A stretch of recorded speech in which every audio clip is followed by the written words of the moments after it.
Welcome, everyone, to the third segment of Tune Up Tuesday of 2026. And I think you're really going to like this week's segment. I'm Kelly Robert. I'm the Journey Program Manager at Union Bank. And Journey is a program like no other. We offer opportunities for enrichment and education, even some good old-fashioned fun for our customers who are lucky enough to be over 50 and their friends. And we started doing this series during the pandemic.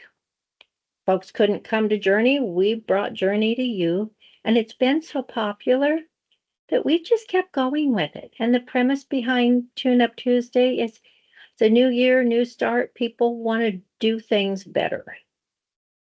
So when we were planning Tune Up Tuesday, I had a gentleman approach me who had worked for UBT back in the day and is doing something else now.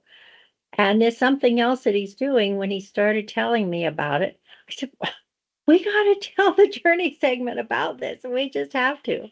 So the co-founders of HIVE Home Maintenance are with us today. Jake McElroy is a lifelong DIY enthusiast and entrepreneur who lives just south of Lincoln with his wife and 2 daughters. Growing up with parents and grandparents in town, Jake has spent years helping family with home projects, hauling tools, fixing what needed to be fixing. You get the picture. So he realized that many homeowners around Lincoln face the same challenges he saw in his own family. Challenges we all have: not enough time, not enough tools, and just the stress of keeping up with ongoing home maintenance. So meanwhile, his friend Chris Wright grew up in the heart of construction, mentored by his father, a veteran general contractor. I don't know why that word was so hard today. Who imparted timeless skills and values. With a deep hands-on background in both commercial and residential construction, Chris understands every facet of building, maintaining, and protecting a home because he believes in safeguarding the investment it represents. So the two joined forces. In 2024, they partnered to co-found HIVE Home Service with a mission to teach, serve, and support the entire city and the growing Midwest. Today, HIVE Home Service is steadily growing, built on a commitment to exceptional customer care and a passion for building the next generation of skilled tradesmen here in the Midwest. And these gentlemen agreed to join us today and just share with us some of their knowledge in keeping up on that dreaded home maintenance. So thank you, Jake and Chris, for joining us. So excited that you're here. And I'm just going to let you take over. Sounds great. Thanks, Kelly. And thanks for everything that you do with the Journey program. It sounds like a great group. And yeah, we were really excited when we were presented with the opportunity to present to the group because it's very timely. You know, you're kicking off 2026. Everybody's got they're in the gym, right? They're working out, to trying to improve and everything like that. And so our homes are no different. You know, they require good, consistent habits and upkeep. And so really the goal today for this group is just to put everybody in a proactive mindset for the year when it comes to their home maintenance. Get them organized, get a budget together, ultimately saving you money and future headaches on things that could have been a small repair that potentially could have, snowballed into larger expenses. And so our hope today is that everybody can take away, maybe a few things of, oh, I haven't done that in 6 months or a year. Maybe that's something that I should take a look at, or ultimately just to have a resource in HIVE Home Service to reach out and we can help you. So I guess with that, Kelly, if you want to share the screen and we'll get some slides up here. Today, we kind of want to just organize everything. And some of this stuff is going to, you've probably heard it. If you've been a homeowner for a super long time, some of it might be a little bit repetitive, but hopefully there's some nuggets in here that you can take away. So the overview and kind of how we structured this is we really want to dive into why home maintenance matters. I think everybody kind of has an understanding of why home maintenance matters, but some people are busy and they just live life, and things get hectic, and it's kind of can be the last thing. I'll get to it later. And so we'll talk about that. We'll talk a little bit about home repair budgeting. We've got some numbers in here on some of the critical systems in your home, what those things cost, kind of what the general rule of thumb is of when they need to be repaired. We'll go over kind of we like to break each area into the home into kind of the exterior and structure of the home, your main mechanical systems, things dealing with plumbing and water systems, which, if not maintained correctly, can provide kind of catastrophic issues down the road. We'll talk a little bit about energy efficiency, which is very important. As everybody knows, here in Nebraska, even over the last few weeks, we've had some strong cold winds, and those drafts tend to not allow our HVAC systems to keep cranking. So we'll talk a little bit about interior cleaning and safety and some of the things that we like to take a look at and kind of keep on top of. Then we'll talk about seasonal planning, which is how we organize all of our services into spring, summer, winter, fall, and kind of how to get yourself in that habit of just staying organized and doing things at the proper timing, along with some key takeaways. And then we'll end the segment with some Q&A. So with that, we'll go to the next slide there, Kelly.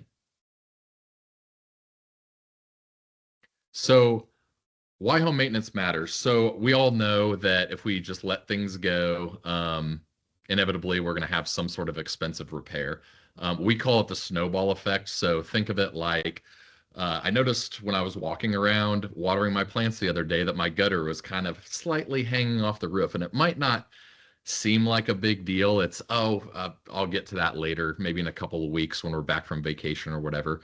But then all of a sudden a big rainfall comes and that water shoots straight, into the side of the wall. And then you've got drywall, you've got insulation, you've got, a bigger mess on your hands that could have potentially been prevented with, $100 fix and a quick phone call. So home maintenance really is more than just doing the maintenance part of changing the filters and cleaning things off, but it's also just visually inspecting and proactively going around and looking for oddities around the home. So also as well, on your energy bill, one of the biggest things, and Chris and I were just talking about this before the meeting, but most energy bills have averages on them. What a great way, as far as home maintenance, to kind of keep an idea of what's my average spend on electricity, on water, and keeping an eye on that can help you identify, oh, my water bill just went through the roof this month, or my electricity bill is really high. The underlying issue could be something with your water heater, or it could be something else that you potentially need to take a look at. And so there's kind of the holistic approach to home maintenance that we look at a lot of different things that kind of give little key indicators of something might be going wrong. Another reason is just in general, it boosts home value.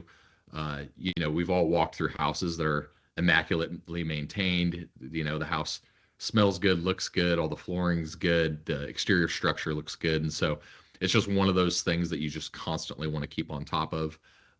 It also reduces safety risks. A lot of people in this group, are in that generation where maybe it's not the greatest idea to climb up on a ladder or, to be up on the roof at a certain time of a year and things like that. And so, or you might have carpet peeling up that's a trip hazard, or loose door handles. And all these things tend to present themselves at the most inopportune time. So just routine home maintenance, getting on a schedule helps reduce a lot of those safety risks. And then also just pride of ownership. A home is one of the biggest investments for most people. And so it's just one of those things where you have people over, you entertain, you have family over, you want it to be comfortable. You want to show that you care about the place that you live. So, so bottom line on that, some smart habits will save you money, prevent headaches, and protect your biggest investment. So with that, we'll kind of get into the home budgeting, repair budgeting side. So we put together some numbers here, which some of them may be surprising to some people, but here's just kind of a list of things, major things around the house and when their life cycle is up, when they need repaired. So, you have your roof at 20 years, and I won't go through every single one of these, but some of the main ones, your roof at 20 years, a furnace, 15 to 20 years, AC 10 to 15 years. All these things that are on this list, um, there's some maintenance that goes into them. And kind of the goal today is to shine a light on uh, maintenance is what's going to extend the lifespan of this. So instead of potentially having to replace an appliance at 7 years, maybe you do get the 10 to 15 years out of it by vacuuming coils and doing stuff like that. And so the whole goal is that small habits and continuing on that maintenance will ultimately help you save money because you're getting more life out of these individual things in your house. So we can go to the next one there, Kelly. So one of the things that we like to work on with our customers, especially when we do our home enrollment visit, is we basically take an inventory of all those major things in the house and get an idea of how old is it? Is it new? How old is it? How much lifespan does it have? And then we'll do an annualized cost analysis on it. So let's just take, for an example, a refrigerator. Let's say you went to Lowe's or Home Depot, you bought a $3,000 refrigerator. We all know that refrigerators aren't built like they were back in the day where they would last you 45 years. A lot of these refrigerators now, it almost seems like they were meant to fail at a very specific time. But there are some specific things that you can do to make sure that you're getting the most out of that refrigerator from energy efficiency standpoint, just from an operational standpoint, and then trying to get more lifespan. And so one of the biggest things is to put together a list of what the purchase cost of each of these items is, what the total lifespan is, and then divide that to get an annualized cost. So this is just an example. This isn't everything in your home, but it's just a good idea to create a budget so that in the future you don't all of a sudden, hey, I've got an HVAC system that now has to be replaced, and I wasn't really planning on spending the $15,000. You can kind of forecast when this stuff is gonna need some work on it. So, and we'll refer to Union Bank on where to save for those home repairs. So you might be able to take advantage of some interest-bearing accounts and things. So, but yeah, so just regular maintenance, extending the lifespan, that's ultimately what's going to save you the most money on some of these things. So with that, we'll kind of get a little bit more into the weeds, and I'll let Chris take over for a few slides here. And I guess, Chris, you can get started with the just exterior structure and what we look for and keeping that healthy. Sure. Thanks, Jake. Okay, so what I'm going to kind of do here is, kind of get a little bit more granular, step down into the weeds a little bit more, and kind of give you a little more insight to, what you should look for. And when you're maintaining your home, or, it's something you're doing yourself, you can walk around, you can think about these things and kind of start to plan as you're also budgeting for that, kind of planning for things to look for. So starting with the exterior and structure, really, this is kind of a, it's a common thing. Everybody has their gutters or cleans their gutters at some point. What we recommend is clean your gutters twice a year. And, you can even live in an area where there's no trees. We have had many people call us and have 4-foot tall trees hanging out of their gutters, and there's not a tree inside. I mean, things float around, things get in there. Also, it goes into our second bullet point there, inspecting your roof annually. One of the biggest things when you're cleaning your gutter is looking for granules that are coming off of your roof, that are going into your gutter system and then washing down to the ground. That's a easy indicator to kind of understand, okay, how much granular loss. You hear an insurance person or a roof person come out and they say, well, you have a lot of granular loss. You can kind of gauge that and understand where they're coming from. If you look in your gutters and you notice that you have a lot of granules in there, you can kind of pick up and say, okay, yeah, I am seeing the same things that they're seeing.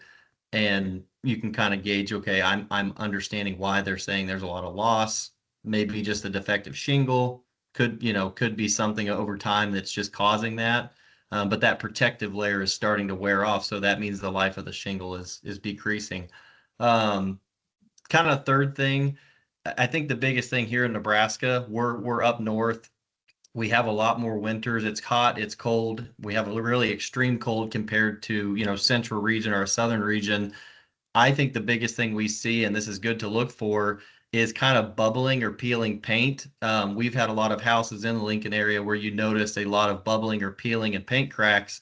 Really what that is technically an indicator that the water or ice or whatever it may be has penetrated the exterior of the home under the paint and is working its way into whether that's the siding, the soffit, the fascia, and then it's starting to work itself into the envelope of the home. You can kind of, with the visual inspection you're doing around your home, you can kind of see that and understand, okay, maybe I do have some water penetration that may be getting into the home. And then lastly, which this one has happened to us as well, everybody understands that utilities come into your home, whether that's electrical, whether that's gas.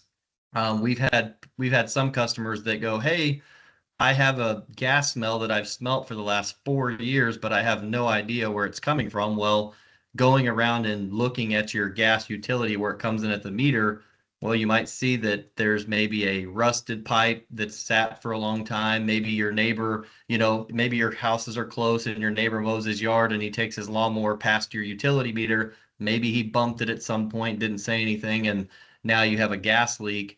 I think it's just good to understand that going around the home and kind of looking for those things can help catch an issue and then kind of prevent down the road, summertime, fall, having a larger issue that you could head right there in the beginning.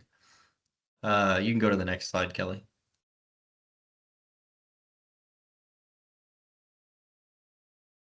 Okay, second part, and this is kind of, we want to kind of touch on the foundation. Some houses were built different. Some houses have better, have an old style cinder block. Some have, concrete form and mold, stuff like that. So we kind of want to touch on this.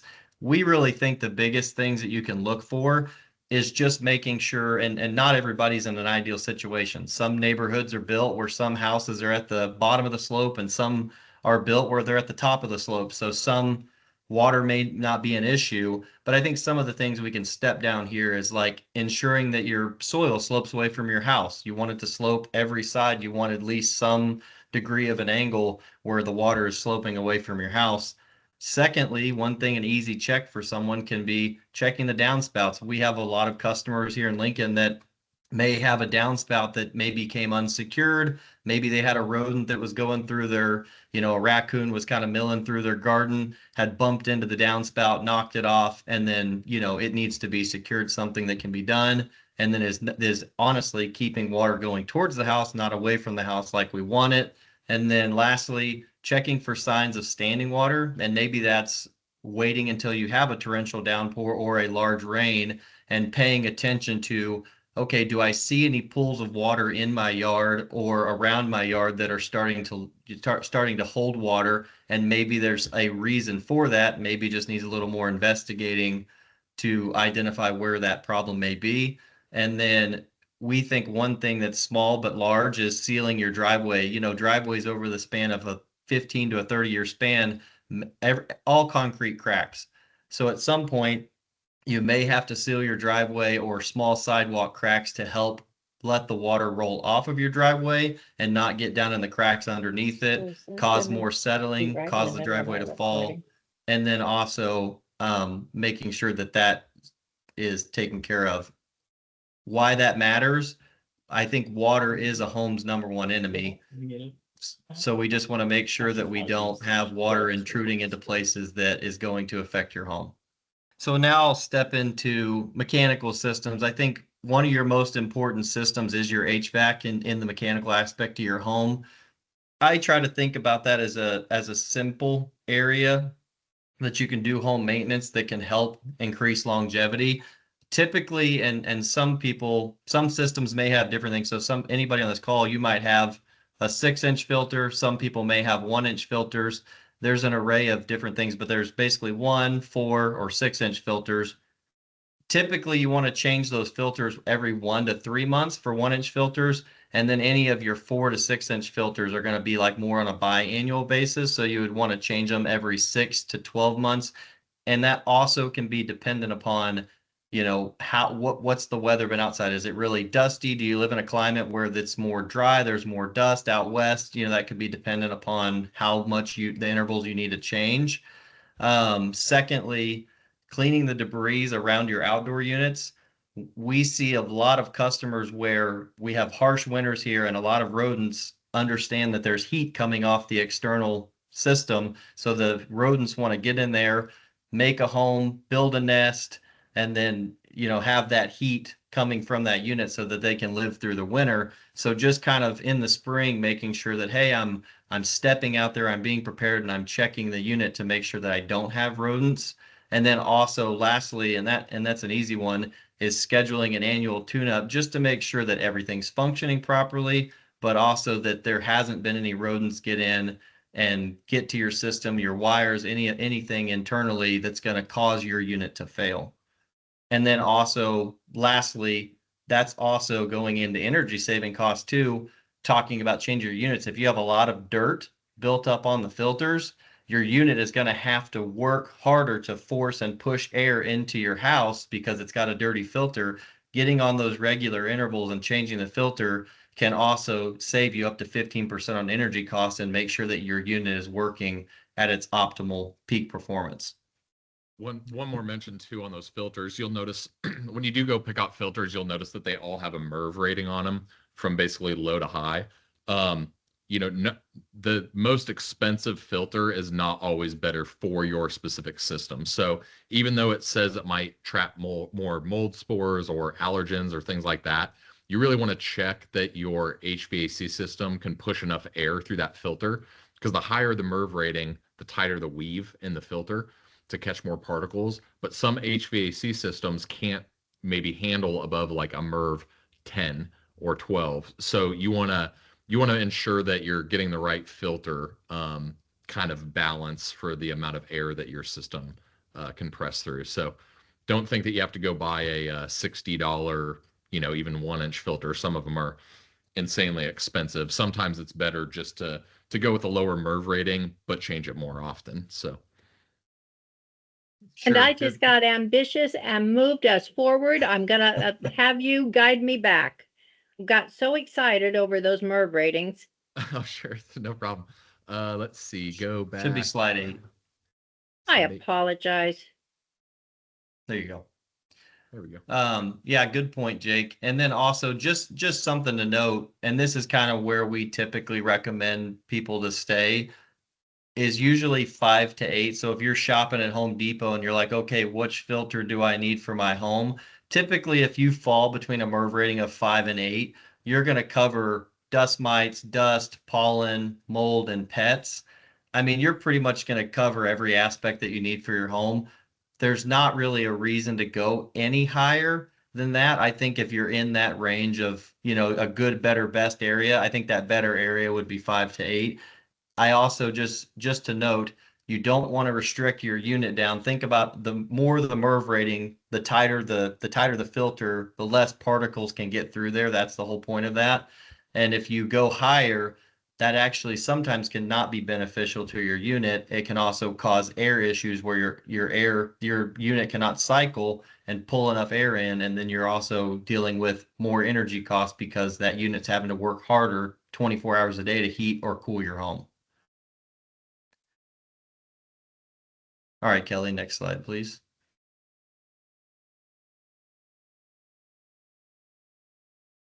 Okay, this is one of my favorites because this is one that we see a lot. Water heater care, and this is really, and this is everybody on here, you probably understand this. We get a new hot water tank, it runs, it heats water. As long as it's heating water, nobody cares, right? You get in the shower, if you turn the shower on, you have a hot shower, you're like, okay, my day's good. I don't have anything going up my home. Well, one thing you have to remember is when your hot water tank is heating and heating the water throughout the day, it's also building up calcium and magnesium buildup in your tank. And think about it this way I like to think about it. If I set a pot on the stove and I turn the burner on, well, if I lift the pot up higher and higher away from the burner, well, the water that's in the pot's not going to get hot. Think about your hot water tank in the same aspect. It's actually the calcium builds up at the bottom of the tank, right above the burner. So the more buildup that gets in the tank, the farther away that the water is going to get from the burner. So the harder the system is going to work. Making sure that, even if you get a new hot water tank, you need to be flushing that tank yearly to make sure you're getting all these calcium deposits and magnesium buildup in the tank out so that you don't have those issues with energy efficiency, but also making sure that the system is not overworked to where you're going to have a premature failure. Secondly, this goes to your calcium and magnesium buildup as well, making sure that you're checking your pressure relief valve, reaching up there, pulling the pressure relief valve. It'll spit out a little bit of water. It should go down to the floor. It should have a pipe that pipes straight to the floor, making sure that that's working, because what happens is a lot of that buildup will get around that valve and it'll actually cause it to fail. You want to make sure that the system, if it gets overpressured, is able to release that pressure so that you don't have a explosion or catastrophic failure with your system. And then last bullet, I'll let Jake take that one because he's got a personal story he wants to share. Yeah, the thermostat's just one of those things that you don't think about either. It's like, oh, it was installed.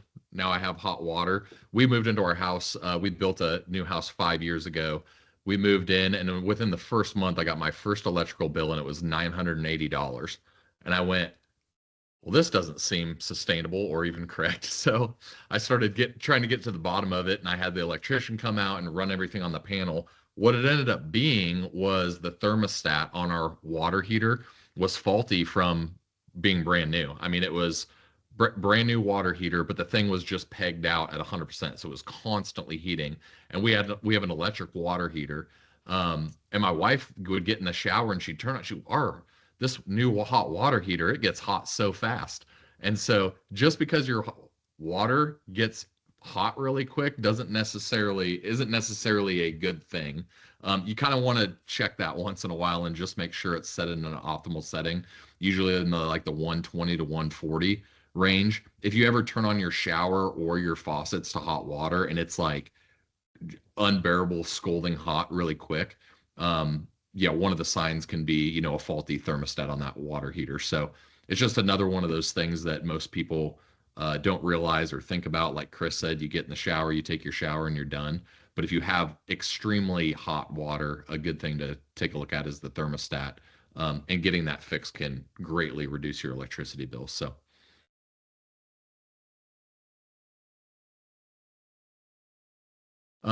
As far as mechanical systems, we just put some easy wins here. One of the things that I think we mentioned it earlier is pulling out your refrigerator and vacuuming those coils. We do get quite a few calls on, hey, my ice maker is just all the ice is really clumped together. Like every time I go to get ice out of maybe like the bottom tray, all the ice is stuck together. And essentially what's happening is those coils on the back of your refrigerator provide cooling for the refrigerator itself. And we all know in a kitchen, you get spilt cereal, you get dust bunnies, and they make it up underneath there, and they end up caked to the back of that refrigerator. So pulling that out and vacuuming those can greatly help in the efficiency of that appliance. And one of the first things that you'll notice is just, but the food's not getting as cold, or my ice is, sticking together. So that's a really good thing to take a look at. Another thing is dishwasher filters, which I am also guilty of. My wife constantly does, is just running the dishwasher. And one day I came home and I said, hey, when's the last time we changed the filter? And I went in there and checked that thing and it was caked. And it wasn't maybe even a month after that, we started having more issues and had to replace the whole appliance. And it's a simple, there's two filters in the bottom of every dishwasher. So you have kind of a main filter that just pops out and it's just got kind of a metal screen on it, and you wash that off. And then there's a screw-in filter and you'll pop that off and it comes apart in two parts, and there's more of a fine mesh screen on that. So just running that under the sink, taking a paper towel, kind of wiping it all off, getting all the gunk off of it, will extend the life of your dishwasher big time. The range hood vent as well. If you do a lot of cooking, you'll get some particulates in that filter, and it'll clog up. And it's one of those things where you don't have to ever go buy a new one necessarily, but you can just pop it right off of there. It's usually a couple of clips. Same thing as with your dishwasher filter. You're just going to want to run that with some hot water under your sink and get it cleaned off. That'll really help when you're cooking and you turn that on to help get some of that excess off of there. So sanitize the garbage disposal. Chris, you'd know more about the sanitation of garbage disposal and washing machine and kind of what we recommend and use for Yeah. that. So I'll let you do the rest I of think, it. I think typically, and it really just depends. Think about your dishwasher disposal. I always try to tell people, don't think about your your garbage disposal as a catch-all. It's not to catch everything. It's not to dump all your food. You had dinner, you have leftovers, you want to toss your food in there, just hit the button and grind it up, right? You don't want to really do that. You really have to think about it as it's just catching excess food waste that's getting into your sink that you're washing down and is able to grind up.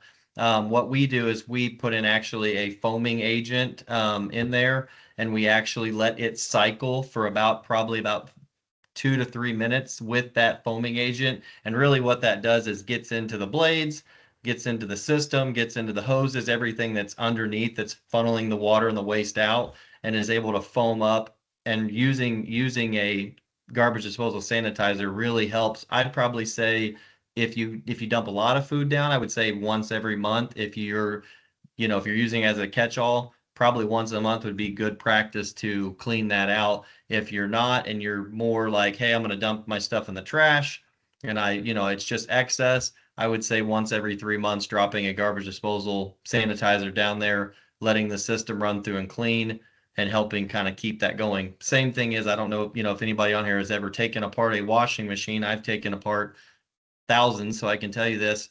Anytime you have a washing machine, we don't realize, what we do notice is you notice smell over the span. You buy a new washing machine, it's like, oh, this thing's great. You put soap in it, it washes your clothes, and you're like, I'm happy with it. Well, down the road, 4 or 5 years, you start smelling this smell that your clothes smell different. They're a little stinky. Really, what that's from is all the waste and the buildup from your soap, not only your clothes, and it's all getting inside the drum. Well, we take the drum apart, people don't realize there's a lot of, mold that can build up in there, and there's a lot of bad things you don't want. So what we try to do is just using a puck tablet, and every time doing a service, we drop that in. That's able to get and clean the drum, clean the seals, everything internally in the washer, that it's able to spit it out. And just so you know, if you can watch this, so if you ever do this and you put a puck in, watch your waste hose on the back, and you'll notice when you do that, the water will almost be black.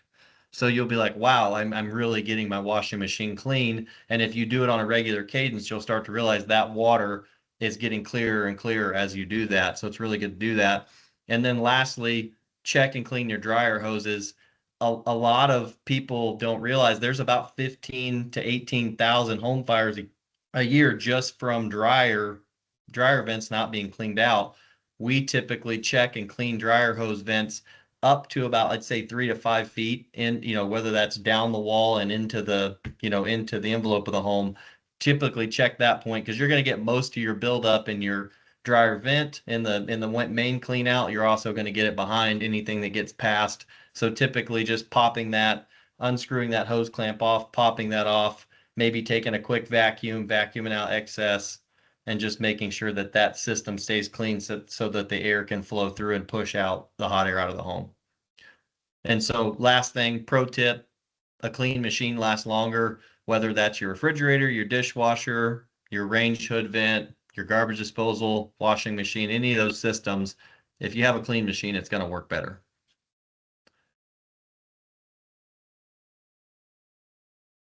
Okay, this part I like the most too, because this is usually when we get house calls from customers. This is usually where we get most of the one that says my toilet's running constantly.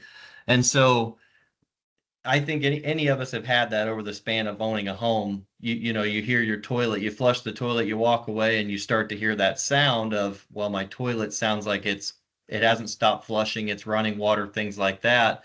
That's a good thing to listen for. And then I know Jake had mentioned earlier, watching your bill. If you have a constantly running toilet, I guarantee you, if you let that go and you look at your water bill, you will see an elevation in cost. That may be $50, $100, that could be $500, depending on how long you let that go. And really what you can look at is there's a fluid master in your toilet. When you flush the toilet, that's the thing that actually fills the bowl up and has the bowl full, puts water in the bowl. When you flush, it shoots it down, helps flush the toilet. Checking that is really good to know. Or sometimes there's a line, a little rubber line on the fluid master. Sometimes that little line can disconnect, and just it could take as simple as connecting that back and making sure that the water fills into the bowl and just doesn't run through the cycle. That's another small area you can check. One area that I think is major to check, and a lot of people, sometimes you don't think about how many sinks or how many water lines you have in your house. Going every quarter and just walking, opening up your cabinets and just making sure visually, is everything dry? Do I see any small drips? Is there anything that maybe looks like it's starting to get water damage? I would say that's probably one of the areas that is mostly overlooked and can be a quick check. Take 15-20 minutes to go around the home, just open the cabinets, do a visual inspection yourself, and make sure that you're checking to see, is there any water that has starting to accumulate. I can share a personal story with a customer. We had a customer recently where we're checking their house, looking under their cabinets, and boom, lo and behold, they had water that had already seeped down into their cabinet, into the wall, and straight down to their basement. But we were able to catch it before it was, basically only a water stain, before it had actually caused any major water damage, and we're able to remedy that. So doing that can help you just check and make sure that your home is not having any small things that are going to go into a larger scale. And then lastly, check water bill, make sure note of averages. That kind of helps. To me, that's the simple way to understand to have a water leak. Because if water's leaking, it's going somewhere. Your water bill is always an easy level set point that we all look at to make sure you notice, okay, my water bill is $104 every month. Well, you look at your bill and it's $270. Well, there's probably water going somewhere. And I think I'm good on that slide. Kelly, can go next one. I like this one. This one's a fun one. So we all get in the shower. I'm going to keep going here, but we all get in the shower, and I know everybody's noticed this one, but you start to, like, your shower head new, it'll spray right to you. You're like, oh, I love this water. Well, then if you start to get buildup on your shower, you start to realize those little, I call them nipples, but those little rubber nipples on there, the water starts spraying all over your shower, things like that. Really what that is a deposits that are building up in your shower head.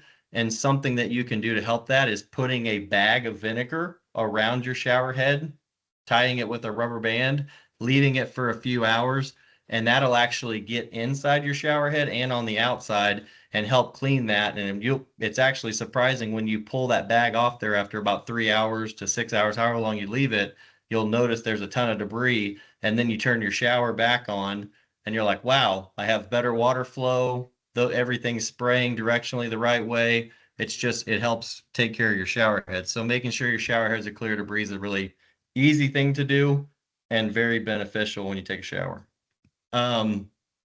Last thing, or third thing, inspecting your outdoor faucets and preventing corrosion. Really just visually going around your house, in the fall time, making sure that you're getting everything closed up for the winter, making sure that your outdoor spigots and everything don't have any leaks, there's no breaks, you don't see any water dripping. And then also corrosion, small bits of corrosion can build up in those over time and help, break those spigots. So just making sure visually those are fine. And then one thing, a lot of people also, some people have smaller homes, some people have larger homes, but we all have guests either way, is making sure that you're running water through some of your plumbing. So every shower has a P-trap. So what that is basically a area where water will drop down into in the plumbing, and it stays. So it's a U-shaped. And so water will stay in that area, and what it does, it keeps stinky gas from the plumbing to come back into your house. So you can go down, turn the water on, run some water through, keep water, make sure that hadn't evaporated the P-trap, continuously just keep water in there. And what that'll do is help keep smell and everything out of the house. You won't say, well, I smell this stinky smell coming from the guest bathroom. It's probably because you haven't run water or kept water in the P-trap for a long period of time. And then lastly, last bullet, I know I love this one because this is a conversation I have with a lot of people. I think it's really know when to consider a water softener for yourself too, is a lot of these things, and this can be neighborhood, this can vary from neighborhoods. Some neighborhoods just have better plumbing, they're newer, a lot, and they don't maybe need a lot of water softener. There's a lot of areas is like when you get in your shower, or you use your dishwasher and things like that, and you notice, well, I'm having to clean the calcium buildup off my shower heads once a month, and I'm having to, clean all the calcium buildup off my dishwater, or when I go to the fridge and I get a drink of water, I notice that there's a lot of calcium buildup on the bottom of the, where the water comes out. It's really just knowing when to say, hey, I might need a water softener for my home, and this can help benefit all of my appliances. It's knowing when to do that. And then lastly, what I'll leave you with, and I think is good for everybody, it's all good in an emergency situation to know where your main water shutoff is. So we also say, hey, if you walk around your home and you're like, I don't know, I've been in my utility room, I see a bunch of valves, but I don't know where my main water shutoff. That's probably a good idea when you're doing your spring walk around or your spring checkup, taking a label, finding your main water shutoff valve, tie some bright tape on it, put a little label on there, put main water shut off. So, maybe you're not home, maybe your sister or brother-in-law is checking on your home or your kids or something like that, and they don't know, hey, mom, there's water leaking all over the house. You would want them to know where to shut off the water valve. It's good to label that so that they know, not only, not only but they know as well. Next one, Kelly. Okay. Energy efficiency. We, through the span of technology and everything kind of evolving, and I know we're all used to this. Everybody's used to the can style with the big halogen bulb and, giving off a lot of heat. Kind of feels like, I come from, a family of having chickens and farming and stuff like that. So we all know the little chicken bulb that's got a lot of heat to it. The same concept. All the newer bulbs that are LED, they don't put out as much heat. They draw less power. It's a huge energy saving, and they're way more energy efficient. So trying to convert or look at your house and go, okay, walk around your home and start counting how many can lights that you have, that may have a halogen bulb that's putting off a lot of heat and using a lot of power. It can be a good thing to walk around and maybe go, hey, I probably need to look into changing those out so that I can save on my energy cost, but also can help reduce the heat that's in my house. Second thing, weather stripping. We've always, in the Nebraska winters, we've all walked up to a back door or a front door or wherever it may be, or a window, and you feel that cold draft. Well, I think in the wintertime is the best time to understand, where that's coming from, because everybody understands cold is going around and feeling around your house and saying, well, maybe I do need some weather stripping on my doors. Maybe I can go by Home Depot and get a weather strip, put that around the bottom of the door, the side of the door, or a window, or maybe needing to insulate windows more. And then, maybe install a smart thermostat or use schedules. So with your energy efficiency, a lot of these new thermostats, they can actually have a setting where they shut off at certain times and they kind of learn your home. So you can kind of leverage that technology to kind of give you the insight to how your home is performing and setting those, heat and cool times to certain times of the day when it's peak. And then also it reduces it down at certain hours. So you can leverage that technology to kind of reduce energy cost. One on the fourth bullet here, it's a great one. We all know that energy costs are lower later in the day. Some of the energy companies have specific areas or times that you can run things, or they recommend you run things. We also say too, hey, start your washer and dryer before bed when energy costs are lower so that you can kind of benefit from the energy cost. And then last one, which I love this one, is, you think about, it's a simple thing. We all let our ceiling fans run. We all love our ceiling fans, but nobody thinks about, well, when do I need to change them from clockwise to counterclockwise? That's another thing. In the wintertime, turning your fans clockwise during the winter months, basically think about it as circulating the air. Well, warm air rises, and if I'm not able to utilize my fan to push the air back down into the main space, well, my HVAC unit's going to be working harder to push hot air and, run the furnace, push hot air in your home. If you're able to bring that hot air down from the ceiling and bring it back in the room, well, you're going to also reduce energy costs there as well. That's a quick, easy one that anybody can do, switching their fans around to make sure that they can do that in the winter months. So it's really a huge return for little effort, is kind of what we're saying here, is doing those little things, identifying the small stuff. It really, at the end of the day, stacks in and brings a big benefit.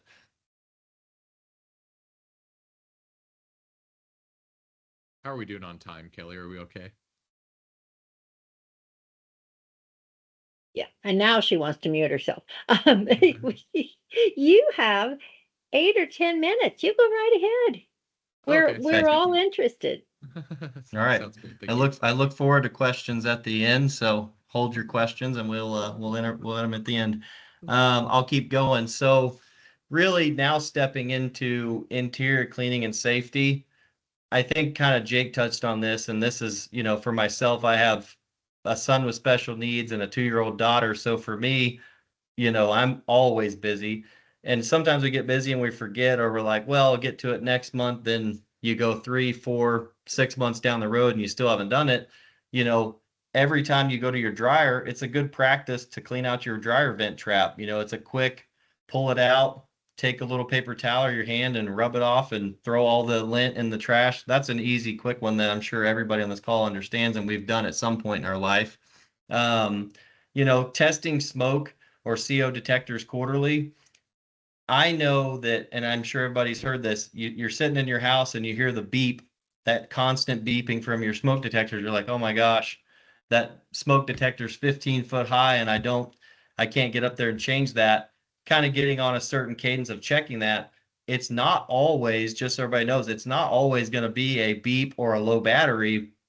Some of these new detectors are a little more sophisticated and they might have a certain sequence of flashing. So you might notice looking at your smoke detectors quarterly, you might see, okay, the smoke detector was flashing at me 5 times. It did a 5, it flashed 5 times and it stopped. Well, maybe it's giving an error code saying, hey, I'm defective. I need to be replaced. So kind of paying attention to those small things on a quarterly basis can also help make sure that you have good functioning smoke and CO detectors. Something that we do and something we encourage everybody to do is replacing your smoke and CO detector batteries annually. Now, we all know with batteries, you could get a bad batch. You could buy one off Amazon, could be a cheap vendor, but they can fail sooner than a year. We try to replace them all at a year on a yearly basis. And that we think that really helps reduce issues and kind of just make sure that everything in the home is working great. And then lastly, I think a big one that we don't think of is every time we leave our home, every time we come home for lunch, every time we get off work or, we run errands, we're bringing that garage door open and close, open and close. So on average, and this is just an average, so can be higher, can be lower, it's about 1,500 times per year that we open that door. And so, lubing the garage door, the springs, the windings, all of that will increase longevity. So typically when you buy a garage door, and let's just use Clopay because they're the biggest, largest supplier of garage doors in America. If you buy a garage door from them, it's typically about 10,000 times that garage door will open and close until they say, hey, that's kind of our ceiling. We recommend replacement after that because your springs are going to start breaking. Everything's going to start, hitting a wall. If you're just lubing your garage door and your springs and rollers annually, you might be able to take that from 10 to 15,000 or 15 to 20,000. Really, that simple use of silicone spray can really help increase longevity of your garage doors. It's a small thing that we think we should mention here because it's one that nobody really thinks of. As long as your garage door opens and it closes, well, sometimes people think it's okay.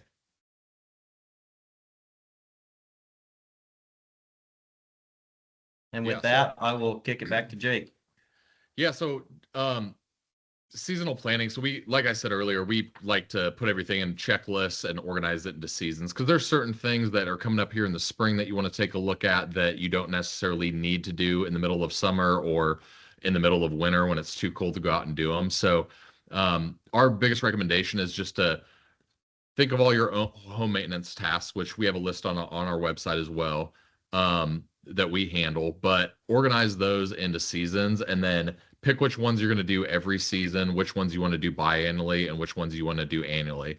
And most people have a smartphone right now, and I know some of the apps can be a pain in the butt to use, but the simple calendar app and just spending 15, 20 minutes and putting all that in there and scheduling it out will at least alert you and keep you on a cadence of keeping up with a lot of these things. So another thing that we like to do, and we use an app to kind of track all of our checklists for for customers. But taking pictures and recording sizes and model numbers goes a long way, whether you're hiring a tradesman to come over and doing something and can tell a serial number over the phone, or you're, running errands and you need to pick up HVAC filters or reverse osmosis filters, things like that. It's just nice to have a collection of pictures for record of all these service items. We like to write on every single thing that we do and put stickers on when we're replacing things, just so if we have a different tech has to run out, or the homeowner, goes to replace a filter, it's, oh, hey, Chris was just here 2 weeks ago and I don't need to replace this. And that's a common thing that we see too, is, you'll go in and, well, when's the last time that this was replaced? And you don't really, the filter kind of looks okay, but it's just nice to know that date that it was put in there. So always kind of just keep a Sharpie in your utility room and write on things.